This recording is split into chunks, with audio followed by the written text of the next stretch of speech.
Hello नमस्कार दोस्तों। मैं हूं निर्मल, आप सबका वापस से दी एनवे क्लासेस में स्वागत करता हूं। हमारे एक लूसेंट की सीरीज चल रही है। माफी चाहता हूं, मैं आपसे बड़े दिनों बाद मिल रहा हूं। हमारे एक लूसेंट की सीरीज चल रही है जिसमें हम लोग डिस्कस कर रहे हैं क्या, इंडियन पॉलिटी और इंडियन हिस्ट्री। ठीक है, मतलब पॉलिटी और हिस्ट्री हम इसमें डिस्कस कर रहे हैं। ठीक है, हमारी जो एंशियंट हिस्ट्री वो मौर्य तक कंप्लीट हो चुकी है, सॉरी गुप्ता तक कंप्लीट हो चुकी है। आज हम डिस्कस करेंगे पॉलिटी। अब पॉलिटी में जो हमारे मौलिक अधिकार बचे हुए हैं, आज हम उसको डिस्कस करेंगे। ठीक है, एक बार सब कुछ चेक कर लेते हैं, वॉइस वगैरह आ रही कि नहीं आ रही।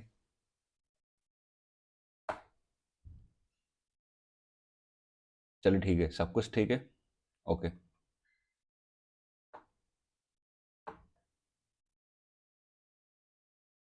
ओके, चलिए तो हम स्टार्ट करते हैं। देखिए, हमने जो आखिरी क्लास ली थी मौलिक अधिकार की, यानी फंडामेंटल राइट की, जो आखिरी क्लास ली थी हमने, हमारे जो मौलिक अधिकार है हमने कंप्लीट कर लिए थे आर्टिकल 24 तक। आर्टिकल 24 तक पूरा कंप्लीट हो चुका था। मतलब हम जो राइट अगेंस्ट एक्सप्लोइटेशन है, क्या बोलते हैं उसको, हाँ राइट अगेंस्ट एक्सप्लोइटेशन, वहाँ तक हम कंप्लीट कर चुके हैं। आज हमें जो पढ़ना है, आज हमें 3 मौलिक अधिकार पढ़ना है। कौन कौन से पढ़ना है आज हमें? आज हमें पढ़ना है right to freedom of religion, यानी धार्मिक स्वतंत्रता का अधिकार। दूसरा पढ़ना है हमें, ठीक है, दूसरा हमें पढ़ना है cultural and educational right, cultural and educational right. और तीसरा हमें पढ़ना है राइट टू कॉन्स्टिट्यूशनल रेमेडीज। ठीक है, आज हमें 3 मौलिक अधिकार डिस्कस करना है। ठीक है, छोटी सी क्लास है, छोटी वाला आधे घंटे लग जाएंगे लगभग। चलो एक एक करके पढ़ते हैं। पहले हम डिस्कस करेंगे आज की जो हमें क्लास वो चौथे फंडामेंटल राइट की। और चौथा जो मौलिक अधिकार है वो है आपका right to freedom of religion, मतलब धार्मिक स्वतंत्रता का अधिकार। इसको हिंदी में ऐसे लिखते हैं, धार्मिक स्वतंत्रता का अधिकार। ठीक है, इसमें क्या है देखो, इसमें आते हैं आपके 3 या 4 आर्टिकल। कौन कौन से आर्टिकल आते हैं इसके अंदर? आर्टिकल 25, आर्टिकल 26, आर्टिकल 27 और आर्टिकल आपका 28। 4 आर्टिकल इसके अंदर आते हैं। क्या बोलते हैं 4 आर्टिकल, चलो देखते हैं।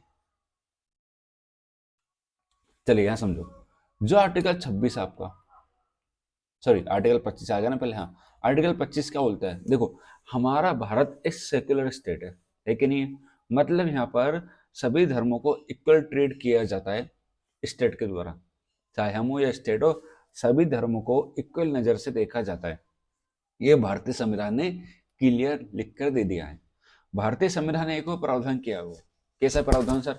भारतीय संविधान ने ये कह दिया है कि भाई साहब आप किसी भी धर्म से हो, आप किसी भी धर्म से हो, आपको अपनी प्रैक्टिस, है ना, अपना प्रोफेशन, या आप इस धर्म को प्रोपोगेट कर सकते हो, या आप धर्म में मानो या ना मानो ये आपके ऊपर है। आप किसी भी धर्म से बिलोंग करते हो, जैसे मैं हिंदू धर्म से बिलोंग करता हूँ, तो मैं भगवान को मानूं या ना मानूं ये मेरे ऊपर है, मौलिक अधिकार ने सीधा बोल दिया है। दूसरा, मैं अपने धर्म की प्रैक्टिस कर सकता हूँ, प्रैक्टिस मतलब पूजा पाठ कर सकता हूँ। दूसरा, मैं धर्म से रिलेटेड कोई प्रोफेशन कर सकता हूँ, मैं धर्म का प्रचार प्रसार कर सकता हूँ। ये मुझे कह दिए हैं मौलिक अधिकार दिए गए हैं। हाँ, प्रोवोकेटिव मतलब ऐसा नहीं कि आप जबरदस्ती किसी के ऊपर अपने धर्म को थपा रहे हो, मतलब होता ना कि भैया नहीं तुम अपना धर्मांतर कर लो, तुम क्रिश्चियन बन जाओगे, तुम मुस्लिम बन जाओगे, तुम हिंदू बन जाओगे, तुम सिख बन जाओ, ऐसा नहीं। सभी को धर्म क्या है, मतलब सभी अपने हिसाब से धर्म को फॉलो कर सकते हैं, ये उनकी मर्जी है। ये कहाँ पर लिखा हुआ है? ये भारतीय संविधान के अंदर लिखा हुआ है। और ये क्या दिया गया है? मौलिक अधिकार दिया गया है। और एक और चीज, स्टेट किसी भी रिलीजन को प्रमोट नहीं करेगी, ये भी है। स्टेट यानी राज्य किसी भी धर्म को प्रमोट नहीं करेगी, क्योंकि यदि करा तो किसका वोलेशन माना जाएगा? मौलिक अधिकार का वोलेशन माना जाएगा। ठीक है, एक बात और सुनो, स्टेट चाहे तो इन पर उचित प्रतिबंध लगा सकती है।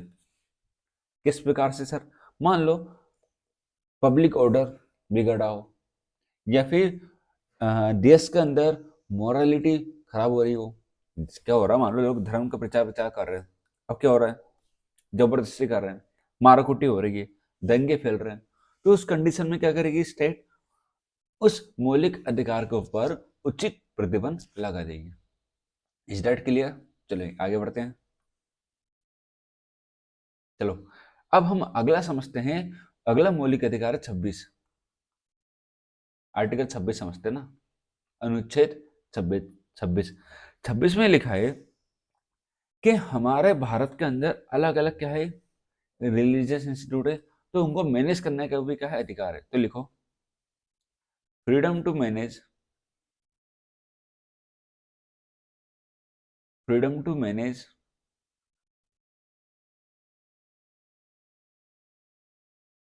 Religious affair.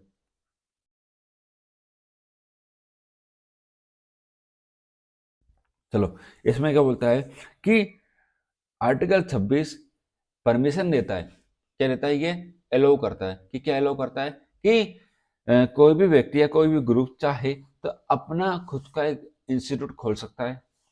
कैसा इंस्टीट्यूट? धार्मिक इंस्टीट्यूट। उसको मेंटेन भी कर सकता है, बट वो किस पर्पस के लिए खोलेगा? Charitable purpose. जैसे आपने बहुत सारे इंस्टीट्यूशन देखे होंगे, है ना, जो धर्म से रिलेटेड काम करते हैं, या हो सकता है चैरिटी का भी काम करते हो, ठीक है, तो उनको सरकार के स्टेट क्या देती है, उनको सॉरी कॉन्स्टिट्यूशन उनको अलाउ करती है। चलो आगे समझते हैं और क्या लिखा है उसके अंदर। इसमें क्या क्या लिखा है? जैसे उनकी जो प्रॉपर्टी है उसको मैनेज करना, और दूसरा क्या लिखा है इसके अंदर? इसके अंदर ये लिखा है कि जो भी वो इंस्टीट्यूट चला रहे हैं वो कैसे होना चाहिए? रिलीजियस बेस पे होना चाहिए, ठीक है। बट ये है कि आप उस इंस्टीट्यूट के अंदर किसी भी प्रकार का गैर कानूनी काम नहीं करोगे। मान लो इंस्टीट्यूट है एक क्या चल रहा है, चैरिटेबल पर्पस के लिए चला रहे हैं, वो चल कुछ हो रहा है, ट्रेनिंग किसी और चीज की दी जा रही है, तो ऐसा भी हो सकता है। चलिए हम पढ़ते हैं आर्टिकल 27। हाँ एक और चीज लिखी है आर्टिकल 25 में, बताना भूलगा आपको मैं। जो सिखों को जो कृपान रखते हैं ना, वो होल्ड करने का क्या है, उनको अधिकार है, ठीक है। तो किस में आता है? ये भी रिलीजियस एक्टिविटी के अंदर आता है। समझ गए? चलो हम डिस्कस करेंगे आर्टिकल 27। आर्टिकल 27 से बोलता है कि भाई साहब स्टेट किसी भी धर्म को प्रमोट करने के लिए या किसी भी धर्म का प्रचार करने के लिए क्या नहीं लेगी? टैक्स नहीं लेगी। मैंने ये कहा राज्य या स्टेट किसी भी धर्म को प्रमोट करने के लिए किसी भी प्रकार का टैक्स नहीं लेगी।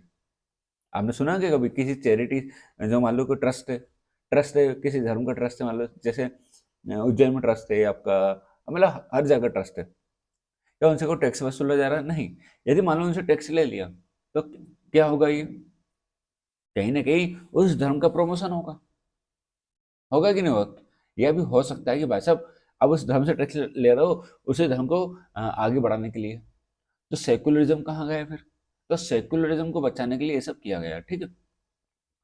आगे बढ़ते हैं अब।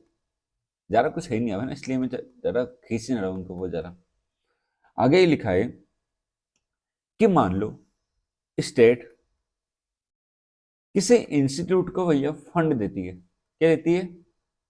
फंड दे रही हो। आर्टिकल 28 लिखता है कि मान लो राज्य किसी इंस्टीट्यूट को क्या दे रहा हो? फंड देता है। यदि मान लो फंड दे रहा है तो उसमें किसी भी धर्म से रिलेटेड इंस्ट्रक्शन नहीं दिए जाएंगे। मैंने ये कहा कोई स्टेट है किसी इंस्टीट्यूट को फंड करती है, तो उस इंस्टीट्यूट के अंदर किसी भी प्रकार के रिलीजियस से संबंधित, धार्मिक के संबंधित इंस्ट्रक्शन नहीं दिए जाएंगे, निर्देशन नहीं दिए जाएंगे। एक और बोलता है, ये बोलता है आपका आर्टिकल 28। एक और बोलता है कि स्टूडेंट, मान लो जैसे कोई विद्यार्थी है,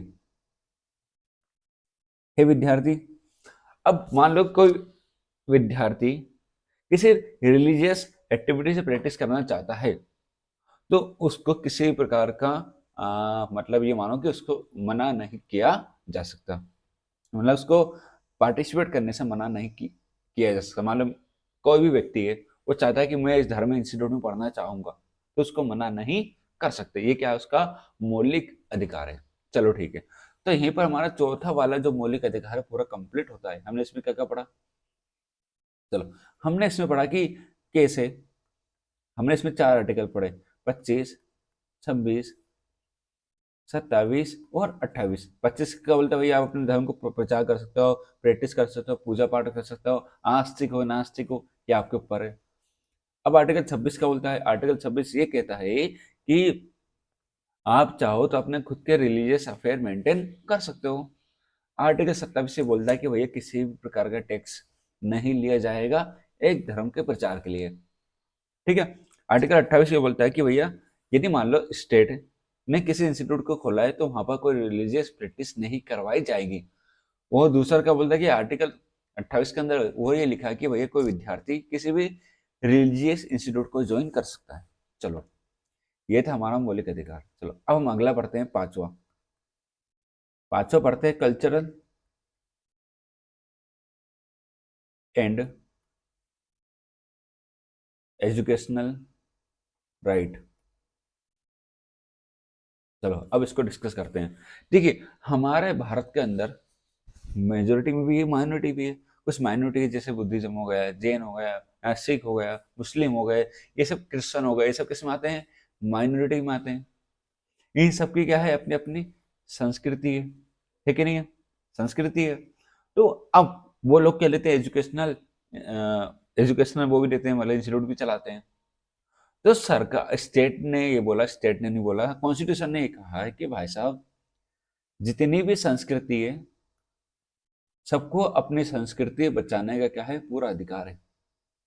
क्या है? पूरा का पूरा अधिकार है। चलो एक एक करके इसमें 2 आर्टिकल पढ़ेंगे हम।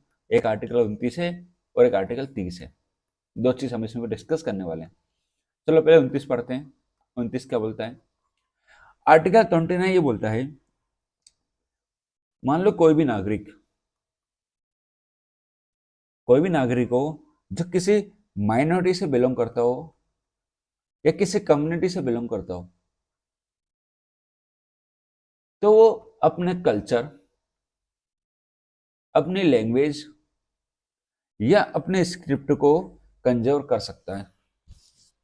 मतलब उसको पूरा अधिकार है अपने कल्चर, अपनी लैंग्वेज, अपनी स्क्रिप्ट या लिपि वगैरह जो होती है उसको बचाने का क्या है, उसको प्रिवेंट करने का, उसको कंजर्व करने का क्या है, उसको पूरा अधिकार है कि नहीं है? बिल्कुल है।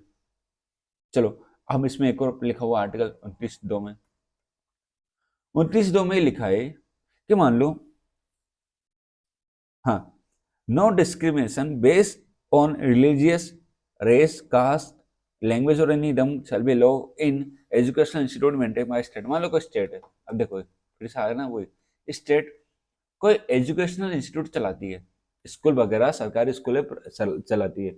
अब मान लो सरकारी स्कूल में किसी विद्यार्थी को एडमिशन लेना है, किसी बच्चे को एडमिशन लेना है, तो सरकार उसके साथ भेदभाव नहीं करेगी। भेदभाव का आधार क्या होगा? सर भेदभाव किस बेसिस पे नहीं करेगी? या रिलीजन, धार्मिक के धर्म के आधार पर, नस्ल के आधार पर, जाति के आधार पर, है ना, भाषा के आधार पर, इन आधारों पर किसी भी प्रकार का राज्य उसके साथ भेदभाव नहीं करेगी। इतना क्लियर है? मैंने ये कहा कि मान लो राज्य कोई स्कूल चलाती है, कोई एजुकेशन इंस्टीट्यूट चलाती है, तो राज्य किसी व्यक्ति के साथ, किसी नागरिक के साथ इन 5 आधारों पर भेदभाव नहीं कर सकते यदि वो व्यक्ति उस इंस्टीट्यूट में एडमिशन लेना चाहता है तो। ठीक है, चलो ये था हमारा आर्टिकल 29। चलो अब पढ़ते हैं आर्टिकल 30। आर्टिकल 30 क्या बोलता है? आर्टिकल 30 ये बोलता है कि मान लो कोई माइनॉरिटी है, हाँ सर ठीक है। अब माइनॉरिटी चाहे तो अपने खुद के एजुकेशनल इंस्टीट्यूट, शैक्षणिक संस्थान, एजुकेशनल इंस्टीट्यूट को एस्टैब्लिश भी कर सकती है और प्लस मेंटेन भी कर सकती है। समझ में आया? मैंने ये कहा कि कोई भी माइनॉरिटी अपने खुद के एजुकेशनल इंस्टीट्यूट स्थापित भी कर सकती है और उसको मेंटेन भी कर सकती है। ये क्या है, उसका पूरा अधिकार है। जैसे आपने बहुत सारे मुस्लिमों के देखोगे, अलीगढ़ मुस्लिम देखी होगी आपने, मदरसा देखे होंगे, तो ये सब क्या है, धार्मिक इंस्टीट्यूट है, यहाँ पर धर्म से संबंधित शिक्षा दी जाती है। बट इनको स्टेट फंड नहीं करेगी, है ना, स्टेट फंड नहीं करेगी। इस बात का विशेष रूप से क्या रखना है, आपको ध्यान रखना है। ठीक है, चलो, ये हो गया हमारा आर्टिकल नंबर 30। तो मतलब हमने 5 मौलिक अधिकार कंप्लीट कर लिए। कर लिए कि नहीं कर लिए? बिल्कुल कर लिए। चलो, अब हम पढ़ते हैं आखिरी मौलिक अधिकार है राइट टू कॉन्स्टिट्यूशनल रेमेडीज। हाँ, आर्टिकल 31 में राइट टू प्रॉपर्टी के बारे में लिखा है, राइट टू प्रॉपर्टी, जो आप हटा दिया है ना। चलो, इसको वैसे बता दिया था मैंने। अब हम पढ़ते हैं आर्टिकल 32 से। आर्टिकल 32 नहीं पढ़ेंगे, हम पढ़ेंगे छठा मौलिक अधिकार, राइट टू कॉन्स्टिट्यूशनल रेमेडीज। चलो, ये बड़ा प्यारा आर्टिकल है, मैं इसको शॉर्ट में समझा देता हूँ कैसे। भारतीय संविधान ने भारतीय संविधान ने भैया हमें दिए 6 मौलिक अधिकार। क्या दिए हुए? 6 मौलिक अधिकार दिए हुए हैं। अब क्या हो सकता है, स्टेट को पर कंट्रोल भी करा हुआ। भाई स्टेट क्या करती है, कभी सभी हमारे मौलिक अधिकार हमसे छीनने की कोशिश करती है। स्टेट क्या करती है, हमारे मौलिक अधिकार हमसे छीनने की कोशिश करती है कभी सभी। मान लो जैसे पुलिस है भैया, पुलिस वाले ने किसी को पकड़ लिया, या हमारा काम करके नहीं दे रहे, या फिर ये हो सकता है कि आपको कहीं घूमने नहीं दिया जा रहा है, या फिर आपको मनमानी तरीके से भैया रोक लगाई जा रही है हर प्रकार की। तो ये स्टेट है भाई, नगर निगम नगर पालिका ऐसे काम बहुत करती है, सुने होगा आप लोगों ने। तो अब कॉन्स्टिट्यूशन ने क्या बोला कि यार कुछ तो करना पड़ेगा। तो कॉन्स्टिट्यूशन ने बोला यदि कुछ ऐसा है होता है, यदि कुछ ऐसा होता है कि आपके मौलिक अधिकार हनन किया जाता है स्टेट के द्वारा। सर स्टेट क्या है, आप डेफिनेशन जान चुके हो, आपको स्टेट की डेफिनेशन पता है कि स्टेट में क्या कहता है। यदि वो ऐसा ऐसा कुछ करते हैं जिससे आपके मौलिक अधिकार का हनन होता है, तो आपके पास 2 ऑप्शन है। आप 2 लोगों के दरवाजे खटखटा सकते हो, सुप्रीम कोर्ट के और हाई कोर्ट के। जी हाँ, अब चाहो तो सुप्रीम कोर्ट या फिर हाई कोर्ट के दरवाजे खटखटा सकते हो। और भारतीय संविधान ने तो ये भी कहा है कि भाई सुप्रीम कोर्ट गारंटर है आपका। मतलब यदि आपके मौलिक अधिकार का हनन होता है, तो बिना झिझक के आप डायरेक्ट सुप्रीम कोर्ट जाओ। क्यों? सुप्रीम कोर्ट के नाम गारंटर के रूप में बनाया गया है। इसलिए इसको भीमराव अम्बेडकर ने कहा है कि भारतीय संविधान की आत्मा है ये। क्या है ये? आत्मा। सीधी सीधी बात है, यदि आप किसी को गारंटी नहीं बनाओगे, यदि आप ऐसा नहीं करोगे, तो कोई भी आपके मौलिक अधिकार का हनन करेगा, करेगा ही नहीं करेगा। फिर डेमोक्रेसी बची रहेगी क्या? फिर भारतीय संविधान का कोई मतलब रहेगा क्या? कुछ नहीं रहेगा। चलो ठीक है, हाँ चलो ठीक है, अब हम समझते हैं। मतलब ये 2 चीज करता है, एक तो भारतीय संविधान में दिए गए मौलिक अधिकार को लागू करने का काम करता है, दूसरा मौलिक अधिकार को बचाने का एक काम करता है। चलो एक और चीज समझो इसमें। एक आर्टिकल है, आर्टिकल नंबर 32(1). 32(1) ये बोलता है कि पार्लियामेंट या संसद चाहे तो किसी भी कोर्ट को एक पावर दे सकती है कि वह चाहे तो क्या कर सकता है। मतलब सॉरी, मैं ये कहना चाह रहा हूँ, पार्लियामेंट किसी भी कोर्ट का क्षेत्र अधिकार बढ़ा सकती है या कम भी कर सकती है। पार्लियामेंट चाहे सुप्रीम कोर्ट हो, हाई कोर्ट है, कोई से भी कोर्ट हो, उनका क्षेत्र अधिकार कम भी कर सकती है और उनका क्षेत्र अधिकार बढ़ा भी सकती है। बट ऐसा नहीं करती। क्यों नहीं करती है? क्योंकि सुप्रीम कोर्ट को और हाई कोर्ट को ऑलरेडी हमारे भारतीय संविधान ने पावर दे दी है। आर्टिकल 32 के अंदर सुप्रीम कोर्ट को दी है, ठीक है, और आर्टिकल 226 के अंदर किसको दी है? हाई कोर्ट को दी है। आर्टिकल 32 के अंदर किसको दिया है ये अधिकार? ये अधिकार किसको दिया है? सुप्रीम कोर्ट को। और आर्टिकल 226 में किसको दिया है ये अधिकार? हाई कोर्ट को दिया है। ठीक है, चलो अब हम पढ़ते हैं भैया कि हमारे भारतीय संविधान के अंदर सुप्रीम कोर्ट हाई कोर्ट दोनों को पावर दी है, पर दोनों के बीच बेसिक डिफरेंस है। क्या डिफरेंस है बेसिक? कि सुप्रीम कोर्ट सिर्फ मौलिक अधिकार के संबंध में ही रिट जारी कर सकता है। रिट क्या होती है सर? अभी तो आपने डिस्कस नहीं करा है, अभी बताऊंगा, रुको। लेकिन हाई कोर्ट मौलिक अधिकार के साथ साथ अदर पर्पस के लिए भी रिट जारी कर सकता है। यदि मौलिक अधिकार का हनन होता है तो रिट क्या होती है? देखो, सुप्रीम कोर्ट है हाई कोर्ट मौलिक अधिकार को इंश्योर करने के लिए 5 रिट जारी करता है। यदि सिर्फ मौलिक अधिकार का हनन होता है तो सुप्रीम कोर्ट, यदि दोनों का होता है तो मतलब मौलिक अधिकार के अलावा भी किसी और चीज का हनन होता है तो आप हाई कोर्ट भी जा सकते हो। हाई कोर्ट को ज्यादा पावर है रिट के मामले में। देखो, हाई कोर्ट का क्षेत्र अधिकार बड़ा है, मतलब वो पूरे देश के लिए काम करती है। लेकिन हाई कोर्ट का, सॉरी, सुप्रीम कोर्ट पूरे देश के लिए काम करती है। सुप्रीम कोर्ट पूरे देश के लिए काम करेगी, हाई कोर्ट एक पार्टिकुलर स्टेट के लिए काम करती है। तो वहां पर यदि मौलिक अधिकार के साथ साथ किसी और चीज का हनन होता है तो आप हाई कोर्ट जा सकते हो। चलो, कौन कौन सी है 5 रिट वो समझते हैं। 5 रिट को हिंदी में क्या बोलते हैं मेरे को, मुझे देखना पड़ेगा एक बार ना। कुछ कुछ तो बच्चा मतलब पता है मुझे, 1 मिनट रुकना पड़ेगा आपको। और कुछ में कंफ्यूज होता हूँ मैं ना, हिंदी में इंग्लिश में सब पता है। रिट, इसको हिंदी में लिखते हैं रिट, ठीक है। टोटल हमारे यहाँ 5 रिट है। कितनी रिट है टोटल? 5 रिट है। कौन कौन सी है? पहली है हार्बियस कॉर्पस। कौन सी है? हार्बियस कॉर्पस।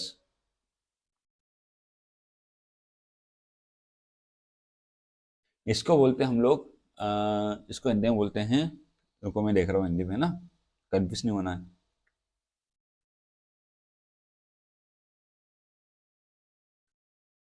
है। इसको हिंदी में क्या बोलेंगे यार?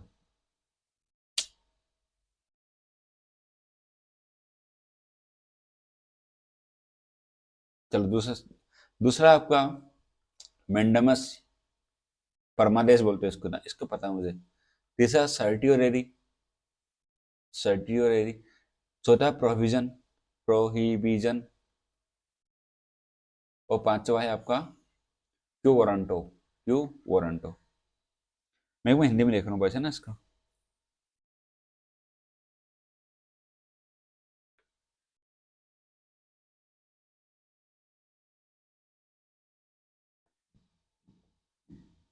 देखो, इतनी मेहनत लग रही है हिंदी ढूंढने में मुझे, बस मैं हिंदी में देख रहा हूँ ना।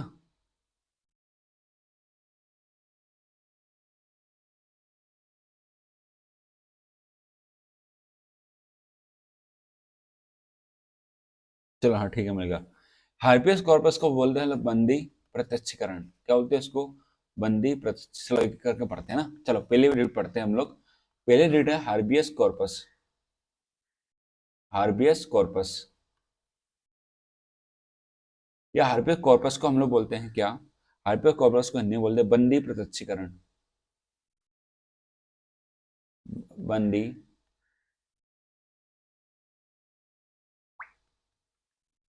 प्रत्यक्षीकरण, क्या बोलते हैं इसको? नहीं, बंदी प्रत्यक्षीकरण क्या होता है सर ये? सुनो, मान लो, मान लो कोई पर्सन है, मान लो कोई पर्सन है, उस पर्सन को किसी ने क्या कर लिया? डिटेन में रख लिया। किस में रख लिया? डिटेंशन में, या बंद, बंदी कर दिया उसको। किस में रख लिया? बंद, उसको बंद कर दिया ना, या उसको किडनैप कर लिया, या बंदी में रख लिया, या पुलिस वालों ने उसको पकड़ के रखा है। बट कोई पर्सन इसकी तरफ से गया, कहां पर चल गया? Supreme court. कहाँ चल गया? Supreme court. और सुप्रीम कोर्ट में उसने ये याचिका लगा दी कि भैया हमारे व्यक्ति को, हमारे क्लाइंट को पुलिस वालों ने बिना किसी कारणवश क्या कर रखा? बंदी बना कर रखा है। तो फिर क्या करती है भैया? सुप्रीम कोर्ट बुलाइए पुलिस वालों को, इधर आओ भैया पुलिस वाले। पुलिस वाले से पूछे कि भाई तुमने किस आधार पर इनको बंदी बनाकर रखा हुआ है? यदि बंदी का आधार इलीगल हुआ तो फिर सुप्रीम कोर्ट अपने एक्शन लेगी। मतलब डिटेंशन लीगल है या इलीगल है तो उसके लिए कौन सी रेट जारी की जाती है? हार्बियस कॉर्पस। कौन सी रेट जारी की जाती है? हार्बियस कॉर्पस। ये रेट दोनों के लिए जारी कर सकते हैं, पब्लिक प्लस प्राइवेट। होता ना आजकल बैंक वाले उठा के ले जाते हैं, किसी ने लोन नहीं चुकाया तो पब्लिक और प्राइवेट दोनों के लिए रेट जारी की जा सकती है। नाम से पता लग रहा बंदी, ठीक है। बंदी वाले नहीं, ये वाले बंद, बंद मतलब डिटेंशन में। हाँ, तुम कहीं और चल जाओ। दूसरी रेट आती है मेंडामस। दूसरी रेट कौन सी आती है? मेंडामस। चलो मेंडामस में क्या है, मान लो कोई सिटीजन है। अच्छा, मेंडामस को हिंदी बोलते हैं परमादेश। क्या बोलते हैं उसको? परमादेश। मान लो कोई सिटीजन है, कोई नागरिक है भारत का। भारत का नागरिक जाता है पुलिस स्टेशन। कहाँ जाता है वो? Police station. अब पुलिस स्टेशन गया, लेकिन इसकी एफआईआर लिखने से पुलिस वालों ने मना कर दिया, कोई हम तुम्हारी एफआईआर नहीं लिखेंगे। अब भैया बहुत परेशान विचार, भैया 2-3 बार चल गए, मना कर दिया। अब ये चल जाते हैं कहाँ? हाई कोर्ट या सुप्रीम कोर्ट। हाई कोर्ट या सुप्रीम कोर्ट में जाके ये बोल देंगे कि भैया पुलिस वाले हमारी बात मानने से मना कर रहे हैं। तो फिर क्या होगा? तो पुलिस वालों को भैया आदेश देंगे। कौन आदेश देगा? सुप्रीम कोर्ट या हाई कोर्ट के, भैया तुम इस सामने वाले का काम पूरा करके दो। ये सिर्फ आपको जारी की जा सकती है पब्लिक, यानी सरकारी में। यदि सरकारी काम करने से कोई मना कर देता है या करता नहीं है, तो आप हाईकोर्ट या सुप्रीम कोर्ट जा सकते हो, कॉन्सिडर जारी कर सकते हो, मतलब याचिका, सॉरी, कॉन्सिडर जारी करता है, फिर उस केस में मेंडामस, कॉन्सिडर जारी करते हैं वो, मेंडामस जारी करते हैं। अब तीसरी समझो। फिर तीसरी आपकी सर्टियो रेरी। क्या है? सर्टियो रेरी। इसको हम लोग बोलते हैं हिंदी में, हिंदी में नहीं लिखा इसमें, चलो ठीक है छोड़ो इसको, समझो, सिंपल है, बढ़िया। मतलब ये है, जैसे भैया हाई कोर्ट है, लोअर कोर्ट भी अपने यहाँ अपर कोर्ट भी। मान लो एक हाई कोर्ट है, उसके नीचे और बहुत सारे क्या है? अदर कोर्ट है, यानी जिला न्यायालय है कि नहीं है? बिल्कुल है, जिला न्यायालय है। उसके बाद आपका सिविल न्यायालय है, सब है। अब मान लो क्या होता है कभी सभी कि हाई कोर्ट, मान लो जैसे लोअर कोर्ट है, अब लोअर कोर्ट का वह क्षेत्र अधिकार होता है। क्या होता है? उसका एक क्षेत्र अधिकार होता है। बट उसने एक ऐसा फैसला दे दिया जो उसके क्षेत्र अधिकार के बाहर है। सीधी सीधी बात है, क्या है? उसके क्षेत्र अधिकार के बाहर है। तो फिर हाईकोर्ट आ जाएगा एक्शन में। कौन सी रेडी जारी कर देगा? सर्टियोरेरी। वो पहले डांट लगाएगा, भैया तुमने कैसे अपने क्षेत्र अधिकार के बाहर ये फैसला सुनाया है। तो फिर क्या करेंगे? वो रिट जारी करके उस फैसले को वापस ले लेंगे अपने संज्ञान में, और फिर उस फैसले को बदल देंगे, या उस केस को ले लेंगे संज्ञान में, वो फैसले को बदल देंगे। ये कौन सी रिट हो गई आपकी? सर्टियोरेरी। एक और सुनो। अब आता है प्रोविजन, निषेध करना, यानी प्रोहिबिटेड करना। इसमें क्या बोला है? इसमें ये कहा गया है, मान लो कोई अपर कोर्ट है, मान लो कोई लोअर कोर्ट है, और लोअर कोर्ट अपने क्षेत्र अधिकार के बाहर कोई केस का डिसीजन लेना चाहती है, नहीं वो फैसला सुनाने वाली है, अभी फैसला सुना ही नहीं है, पेंडिंग पड़ा हुआ है। वो हाई कोर्ट को खबर है कि भैया उसने कुछ ऐसा केस ले लिया जो उसके क्षेत्र अधिकार के बाहर है, उस पर फैसला अभी तक नहीं सुनाया है। तो फिर वहां पर कौन सी रिट जारी की जा सकती है? आपकी प्रोविजन जारी की जा सकती है। ठीक है, चलो अब लास्ट बचती है क्यू वारंटो। मैं अभी फटाफट पढ़ा रहा हूँ ना, क्यू वारंटो, बट कम शब्दों में सारी चीजें बता रहा हूँ, टेंशन मत लेना, ठीक है। क्यू वारंटो मतलब हम वारंटी देते हैं। किस प्रकार की वारंटी? मान लो कोई सरकारी अधिकारी है। अब भाई सरकारी अधिकारी को देख के ऐसा लग रहा है कि इसने क्या क्वालिफिकेशन पास की होगी, तो उसकी क्वालिफिकेशन चेक करने के लिए हम एक writ, supreme court high court एक रिट जारी करती है क्यू वारंट, मतलब किस क्षेत्र अधिकार से हम वहां पर बैठे हुए हो, मतलब आपके पास क्या क्वालिफिकेशन है कि आप वहां पर बैठे हुए हैं। मान लो भैया क्या होता है आजकल पता ही है, घपलेबाजी होती है सरकारी डिपार्टमेंट में। तो मान लो भैया किसी को पटवारी बना दिया, किसी को एसआई बना दिया, किसी को डिप्टी कलेक्टर बना दिया, किसी को एसडी, मतलब कुछ भी बना दिया बिना किसी एग्जाम के। पता ना अभी छत्तीसगढ़ में हुआ आपका, हुआ कि नहीं हुआ? तो क्या हुआ इससे? क्या उन्होंने कोई एग्जाम पास करी? नहीं। तो फिर किस बेसिस पर एग्जाम क्वालिफाई कर गए? तो इसके लिए कौन सी रेट जारी की जाती है? क्यू वारंटो रेट जारी की जाती है। चलो, तो भाई साहब ये थे हमारे पांचों, छह के छह मौलिक अधिकार, हम पूरी तरह से कंप्लीट कर चुके हैं। बोर्ड पे क्लास नहीं ले पाया कुछ लाइट वाइट की वजह से, तो अभी तो यही क्लास लोग को दिक्कत नहीं है। तो हमारे ये पूरे छह के छह मौलिक अधिकार आपके कंप्लीट हो चुके हैं, ठीक है। तो अब हमारी जो नेक्स्ट क्लास होगी वो होगी डीपीएसपी की। अब नेक्स्ट क्लास में पढ़ाएंगे नीति निर्देशक सिद्धांत, ठीक है, हम उसको एक ही क्लास में कंप्लीट कर देंगे। चलिए, फिर मिलते हैं हम आप सबसे अगले क्लास में। माफ़ी चाहता हूँ, कम क्लासेस आ रही है, बट ठीक है, आ तो रही है ना। अभी एंशंट को भी हम सोचते हैं कि 2-3 क्लास में कंप्लीट करके हटा देंगे, फिर हम मॉडर्न स्टार्ट करेंगे, मिडावल स्टार्ट करना है, 2 चीज़ करना है, ठीक है। चलो, हमारी मौलिक अधिकार यहाँ पर खत्म होते हैं, पॉलिटिकल क्लास यहीं पर खत्म होती है। अब हम आपसे मिलेंगे नेक्स्ट क्लास में। कोई डाउट है कमेंट कर दो, प्लीज़ लाइक भी कर दो, शेयर भी कर दो, और सब्सक्राइब भी कर दो। ये सब कर देना है ना अच्छे से। चलिए, तो मिलते हैं नेक्स्ट क्लास में। Thank you very much.